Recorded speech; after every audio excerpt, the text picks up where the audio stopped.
Sarap gamitin mga katinta. Napaka-relax niya.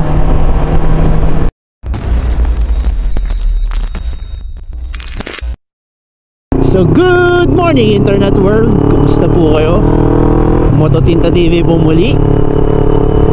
So ngayon mga katinta is just a random ride with my buddy. Kabatch ko nung college mga katinta. Nag-aya siya na mag-rides. So might as well tuloy mini recon, mini practice na din para sa Boss Ironman is punta tayo din na Jawan. Ayan. Dahil dito lang naman na magandang spot. Dito ka makaka-practice sa mga curves. Ayan. Dito sa papuntang Dinadjawan. So yan yung kabady ko. Yun yung nasa likuran. Ang gamit po niya is Bristol Adventure. Kabatch ko to nung college. Ayan, shoutout sa iyo BJ Louie. Ayan, sa mga manager ng Power Track. Ayan. So ang Power Track mga katinta is more mga nagbebenta ng mga heavy machineries. Ayan, mga dump trucks, mga mostly pang construction na vehicles. Ayan, gamit pang construction. So sa mga nagkatinta dyan ng mga naghahanap ng mga truck, mga loader, dump trucks, ayan, bisitahin nyo yung Power Track. And sasend ko na lang yung link dito sa baba mga katinta. So anyway mga katinta, ito malapit na kami sa Dinadjawan. At yung kaibigan ko medyo nangangapa. Naalalayan ko lang yung takbo ko. At paunahin niya natin. Try natin siya paunahin. Ayaw mo na po siya.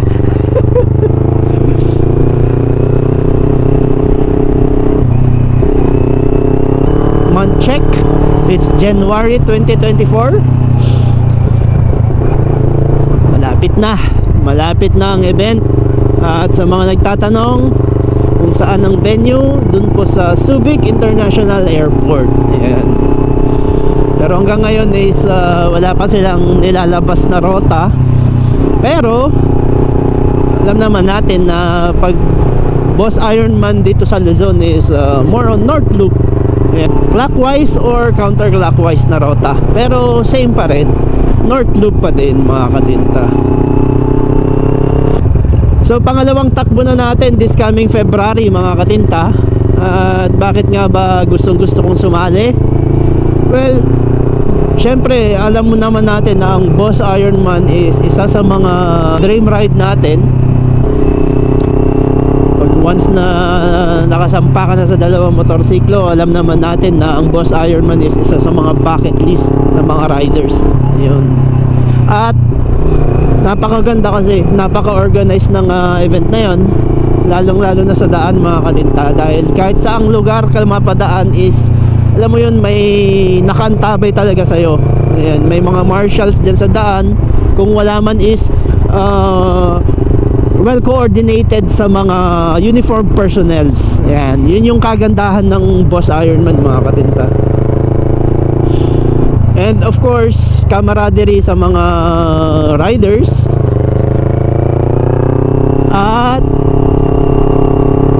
yun nga, yung record na matapos mo yung 1,200 kilometers within 24 hours.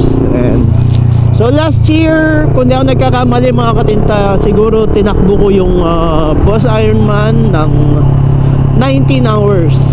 Yan, at 400cc lang po ang gamit natin. So not bad for a first timer.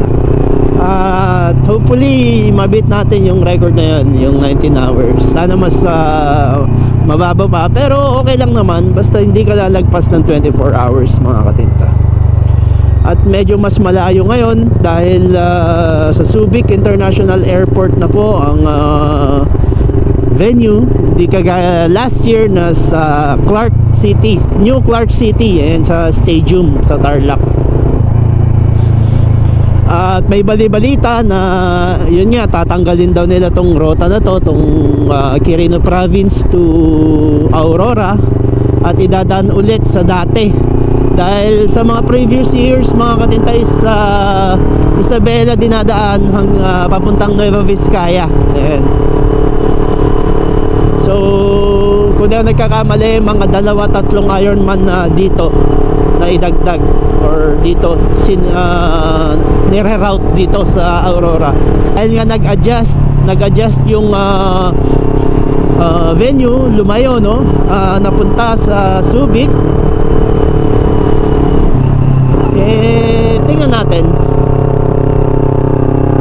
Tingnan natin, siguro after ng Ironman Mindanao, saka pa lang nila ilalabas yung rota, mga katinta.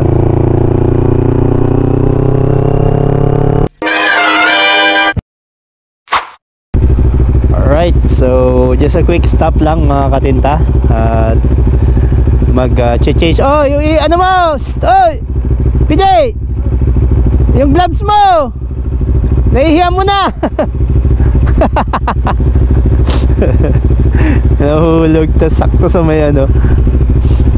Anyway, ayun, just a quick stop. Bladder break lang yung tropa natin, at talagang nangangapa pa. At subukan nga natin tong kanyang motor ngayon. So quick review na din mga katinta.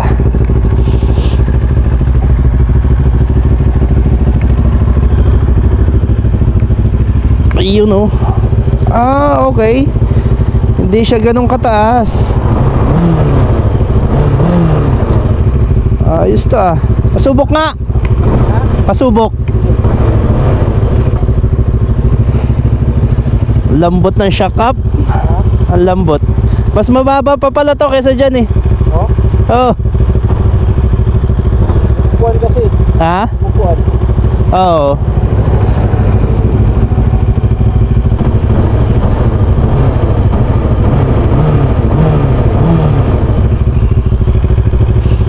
Try nga, patry. Cellphone ay. Andun.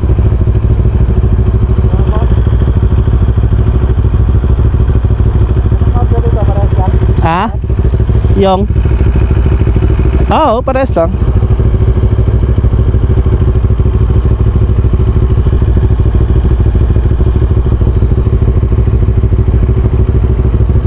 Okay, so yun, susubukan naman natin ngayon tong kanyang Bristol. Ha? Pares lang?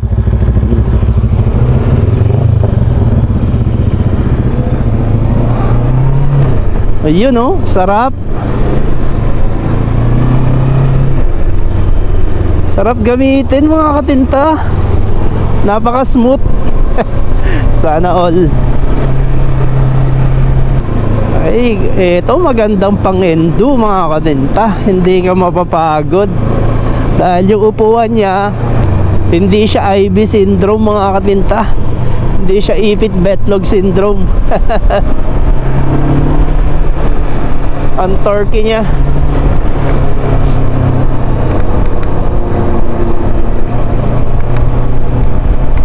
Woo! Sarap gamitin mga katinta. Napaka-relax niya. Alam mo yun, yung NK400 kasi mga katinta is medyo may pagka-sporty yung kanyang stance, no? Pag nakaupo ka, medyo sub-sub ka ng konti. Ito is talagang literal na upright position, at napakasadyang relax niya. At napakalambot pa ng shocks mga katinta. Sarap gamitin ito. Sana all. Naka Bristol 500 Venturi. Ayan, Bristol Venturi mga katinta.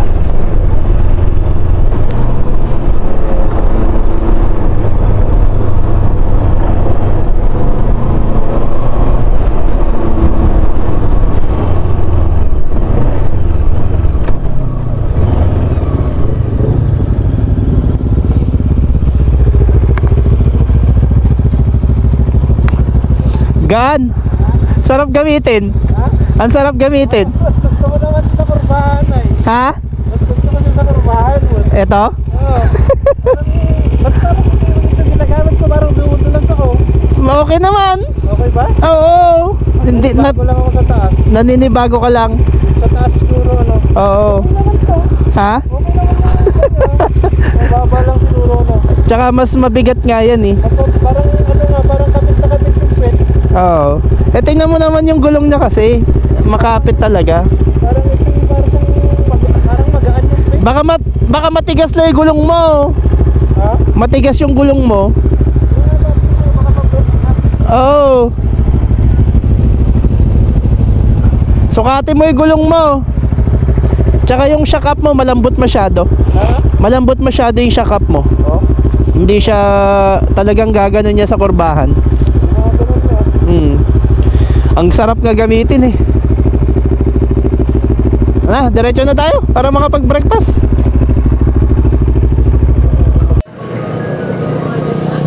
Okay, so breakfast muna tayo mga katinta. At mamaya-maya balik ulit tayo sa Isabela at Quirino.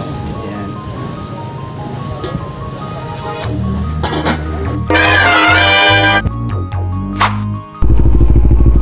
Alright, so yan, tapos na po ang aming breakfast mga katinta at pabalik na ulit kami ng Quirino. Ayan, at siya uwi na ng Isabela. So yun, okay din, maganda yung takbuhan namin, pero ang problema nga, medyo nangangapa pa siya at matagal-tagal talaga siyang hindi nakapag-bike, hindi nakapag-motor, no?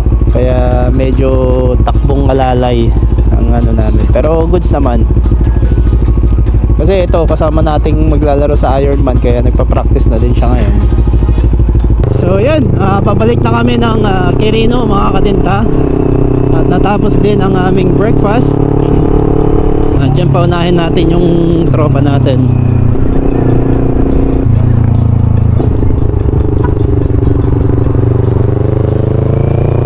Ayan, si BJ. Siyang manager ng power truck mga katinta. Gamit ang kanyang Venturi 500.